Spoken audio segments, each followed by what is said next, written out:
Laurence Fox was recently doing a TV appearance where he went on an anti-feminist, some call it sexist, rant against a famous feminist journalist named Ava Santina. He is British, so I'll preface that.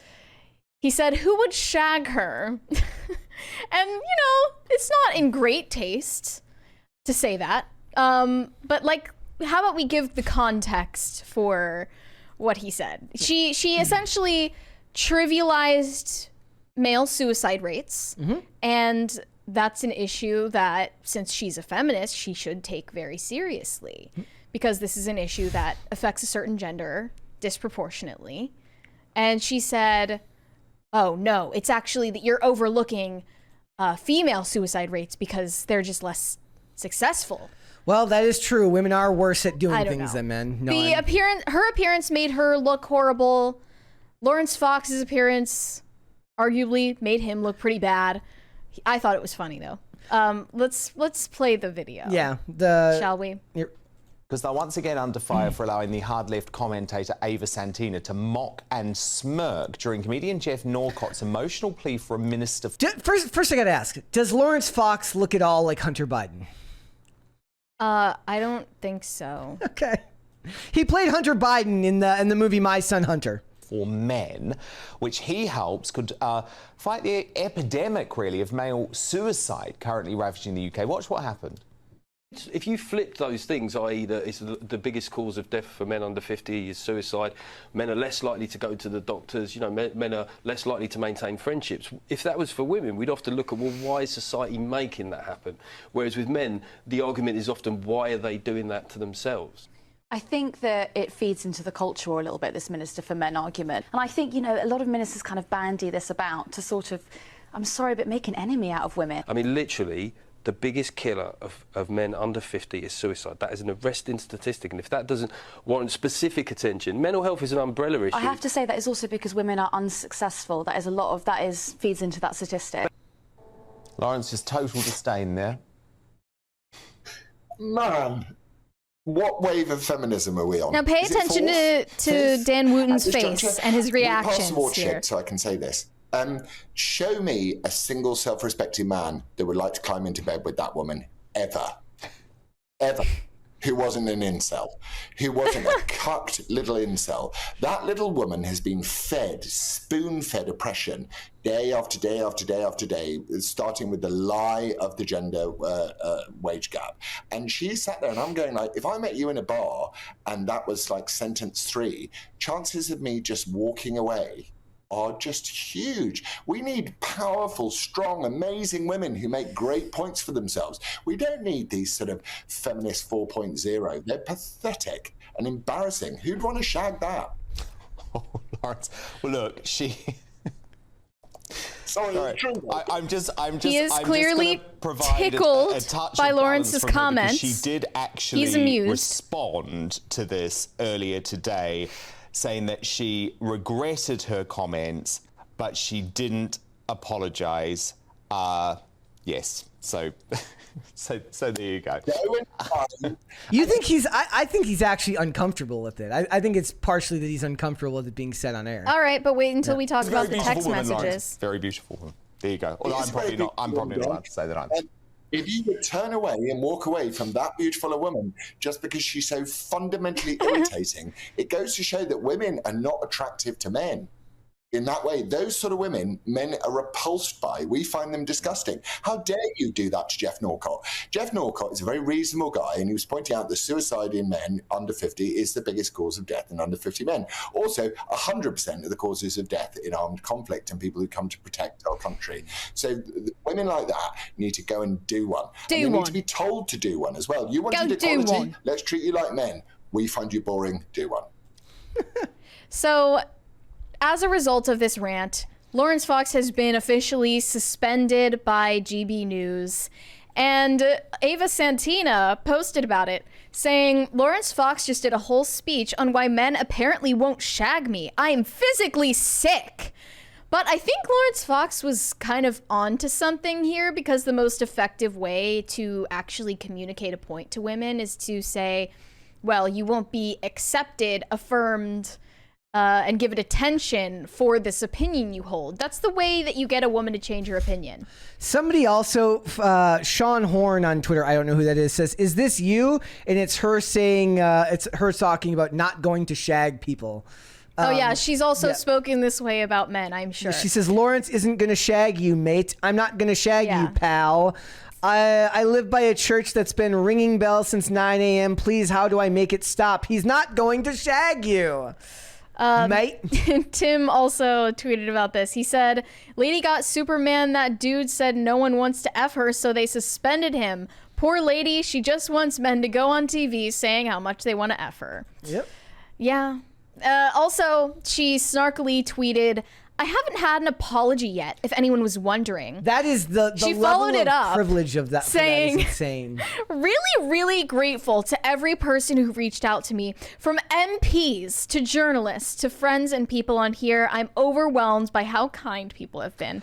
I'm also immensely grateful to the incredibly courageous people who spoke out despite working at that station." People say meaner stuff about us in the comment section or the chat. And if we reacted the way Ava Santina has and said, "I haven't received an apology yet, by the way." I'm waiting for an apology from everyone in the chat. And It's so mean to me. The most despicable part of this story isn't even that Laurence Fox got suspended off the network. It's that Dan Wooten, the guy who was interviewing him, threw him completely under the bus. Yep. He said on Twitter, "I want to reiterate my regret over last night's exchange with Laurence on GB News. Having looked at the footage, I can see how inappropriate my reaction to his totally unacceptable remarks appears to be, and I want to be clear that I was in no way amused by the comments. I reacted as I did out of shock and surprise in an off-guard moment while working out how to respond as he continued to speak by searching for tweets Ava Santina had sent earlier in the day while having them read out in my ear at the same time. However, I should have intervened immediately to challenge offensive and misogynistic remarks. I apologize unreservedly for what was a very unfortunate lapse in judgment on my part, under the intense pressure of a bizarre exchange. I know I should have done better. I'm devastated that I let down the team and our supportive GBN family. We seek to tackle the issue and not the person, which I intend to stress again on air tonight." The most corporate answer I've ever seen. I don't know if it was written for him, but Community Notes called him right out on his statement and said, "Laurence Fox shared a private message conversation between himself and Dan Wooten where they laugh and joke about the contribution. Mr. Wooten shared several crying with laughter emojis, which strongly indicate that he was indeed amused by Mr. Fox's comments. And Laurence Fox did post this screenshot where he said to Dan Wooten, 'Making you giggle is my weekly joy,' laughing, crying emoji. Dan Wooten sent back 3, count them, 3 crying, laughing emojis. And he said, you can imagine them freaking out in the gallery, 5 exclamation points. And Laurence Fox says, so much fun. Guys, thank you. We are one crisis party away from proving your loyalty to the Claires. One more to go. One more to go. So evidently, he was in fact amused by Laurence Fox's rant. If he had and just I don't think there's anything wrong with that. No. But it's really despicable that he went and threw him under the bus like that. And I mean, I just think he the just idea totally cucked. He totally cucked to the mob. I just think the idea that she thinks she's owed an apology or a welfare check from losers on the internet is despicable. I mean, it's the exact reason why the male suicide epidemic is the dire situation that it is, because people are constantly tending to the emotional demands of women whom they don't know, and the emotional... That's why we used to call it white knighting, and we make fun of you for it. The emotional effect that anything has on men, including even trauma from like actual combat, is dismissed. Oh, you were essayed? Well, that's could the situation be laid out any more clearly for us than it was in this exchange? Mm-hmm.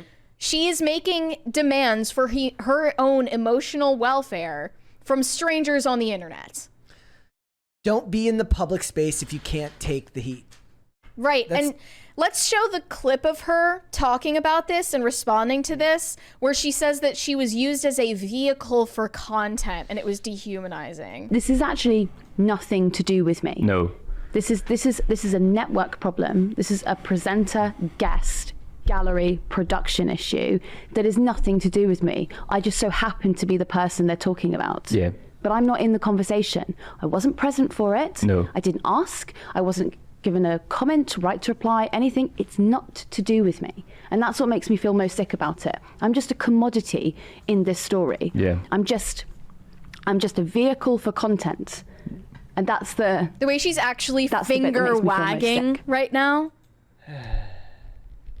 That must be so hard for you, Ava. If you're gonna be in the public space, you have to learn that you have to accept that people are going to have comments. Like there was somebody like I joke all the time. I'm like. Everyone's like, Brett, you're ugly, you're short, you're disgusting, fine. But when people are like, you're covering the wrong topics, I get irrationally upset. Like, everyone's got their triggers, right? The things that bother them. But that's the risk you take if you're going to choose a career or a path or a hobby. Anything that's going to put you in the public sphere is going to make you, like, if you want the benefits that come from that, if you want the financial incentives, if you want the ability to raise your profile to a higher level, which will come with tons of positive reinforcement as well, you, as a human being, have to accept that there's also going to be those that disagree with you and accept that not all things will be good all the time. I don't think that that is a completely irrational way to look at the world. I think that's how everyone prior to 2016 understood how the world worked in the public sphere. And you had to have a thicker skin than most if you wanted to do that. Mm-hmm. Plenty of actors talk about how they're like when it came to drugs and stuff like that, a lot of it did have to do with the fact that they had to deal with the fact that they were now a public figure and their privacy wasn't their own. And they were going to be subjected to opinions that weren't, that they might not necessarily want to hear about that. Nobody wants to hear those things, but that's on you as an individual, as an adult. It is on you to be able to handle the pressures of. I don't think that that's an unreasonable thing to think about. So to conclude, Laurence Fox tweeted 8 minutes ago, "Good night, twatter. The feminization of men is a cancer on society, and every single human life is sacred." Well, I'm glad he didn't apologize. No, he will never. But just the idea that he got suspended is kind of bonkers. Yeah. And makes you realize how far things have fallen. It's against their online safety bill, right? He's Ofcom, technically breaking the law by criticizing a woman. Yeah. If that's not the Longhouse, I don't know what is. Now, explain to the people might not understand the Longhouse. Why don't you explain that to them? It's like asking someone to define woke. Yes. I think Andrea would be really good at explaining the Longhouse. I think that was she was the person. I think she calls was the it the first person hen I heard it house. from. I think she was the first person I heard it from. It's just a synonym for gynocracy or a femocracy or a society where female aggression, like modes of aggression that are specifically female, are prioritized. Yeah. So that's why Ava Santina gets to weaponize her victimhood. Yeah, and it is true that social media sped that process up because social media plays to all of the worst traits of women when they shame. Right? Like men do it too, but that's men doing feminine. That's a feminine thing to shame and shun other people and gossip, right? If you took backbiting gossip and then put it on the world stage for everyone to see at all times. And turned it into a viable social weapon. Media. And turned it into a viable weapon that can be used to actually affect careers and business models. I do want to point out there was a couple of good ones up here. Somebody says, exactly, what if someone said Brett looks like a metrosexual Ewok? Water off a duck's back. That was clever. Or if he said Brat looks like he failed to transition to androgynous, he wouldn't bat an eye. Damn. Ow. You don't need to put a spotlight on it though, Brett. Ow. Like I said, the physical insults are a lot less painful than other things. But when people go over the top, it actually is less effective. Like I said, the worst thing that anyone's ever said to me on here was, Brett seems like a nice guy. He's just not that good at this. That one still keeps me up at night. It does. It does. Because it's very sincere. It is. Yeah, it is. It's like, hey, look, you're a good guy. It's kind of like when they talk about like this career, maybe this career just isn't for you. It's time to give up. It's time to tap out. It's time to just because they're not trying to be mean. When they're trying to be over the top, rude and mean, you can dismiss it as just sour grapes or trolling or bad behavior, whatever. But when someone's like, I genuinely want to see you succeed, but maybe this just isn't the job for you. You're just like, my heart. There's a $20 one there from Leonardo DiCaprio. Don't cross the road if you can't get out of the kitchen. People in glass houses sink ships. A penny saved is worth a pound of cure. A stitch in time makes the world go round. All roads lead to any port in the storm. Or what's the rising tides raise all boats? That's a saying, right? Yes, it is. Do you think that this is the type of thing that is there an example to the contrary where if a woman said something about a guy that would get the woman pulled off the? No, I can't think of anything. Unless it's something in racial discourse. Yes. Okay. Yeah. That's pretty much the only thing that you could say. If it's a white woman talking about a minority guy, but that's not really a one-to-one comparison. Yep. Thanks for watching. Listen to full episodes of Pop Culture Crisis on Spotify. Keep up with us on social media and make sure you subscribe and ring that bell so you never miss the show. Bye, guys.